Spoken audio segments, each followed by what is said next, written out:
salesperson tells you they have a crystal ball. But I don't. I only look at hard facts and indisputable data.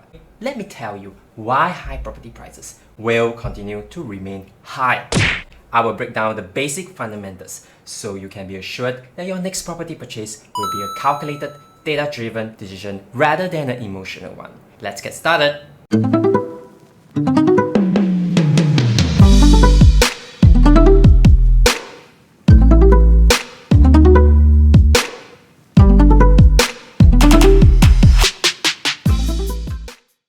Let's start with the very first idea. When prices are high, people focus on only one thing: price. But there's actually another important attribute to consider, and that is value.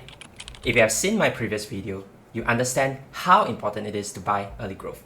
To complement that one step further, it is also important to see if the value of the property you're buying will increase 5, 10, 15 years later. Let me explain.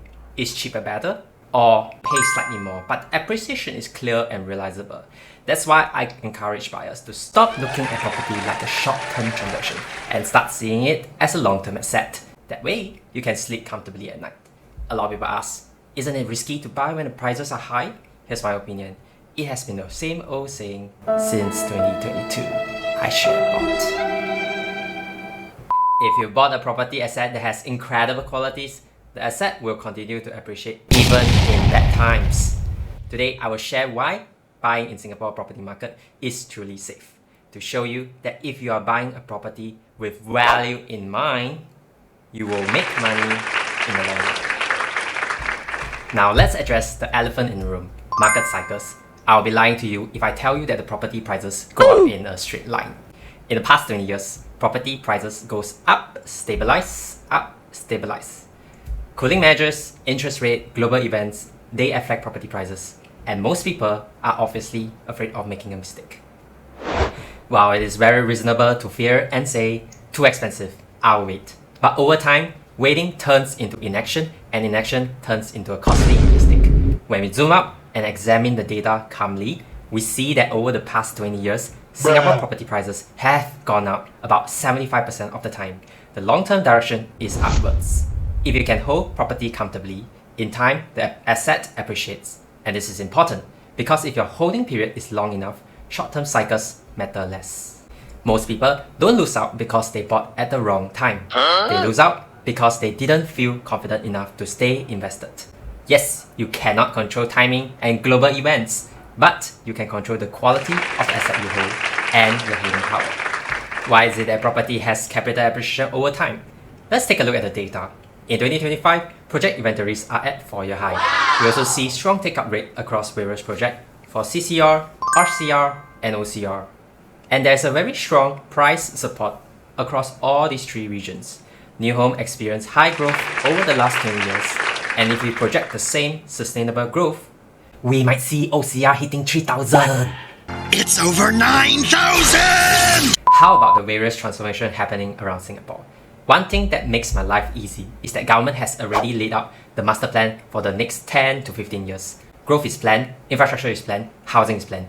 Everything is predictable. And that's where your long-term confidence and conviction should also come. Let's take a look. For the downtown area, you have Greater Southern Waterfront, Downtown and Marina South.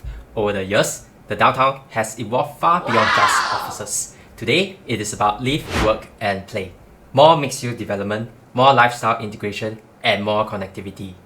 Now for the North region, we have Woodlands Regional Centre, Seletar Aerospace Park.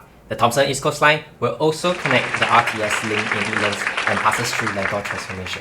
For the Western Gateway, this is one of the fastest growing regions and clearest example of deliberate long-term planning. Jurong Innovation District, Jurong Lake District, One North Business Park, the West is no longer just about staying, it is also a place to work, learn and grow. And when an area attracts job, talents, long-term economic activity, housing demand becomes resilient. And this is exactly the type of environment where capital appreciation tends to hold up over time.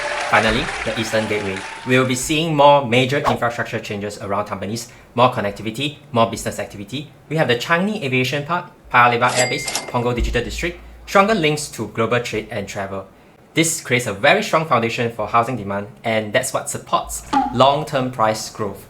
By understanding where transformation is happening, areas where government are focusing on, what the master plan is clearly telling us is how savvy investors are achieving capital appreciation in Singapore.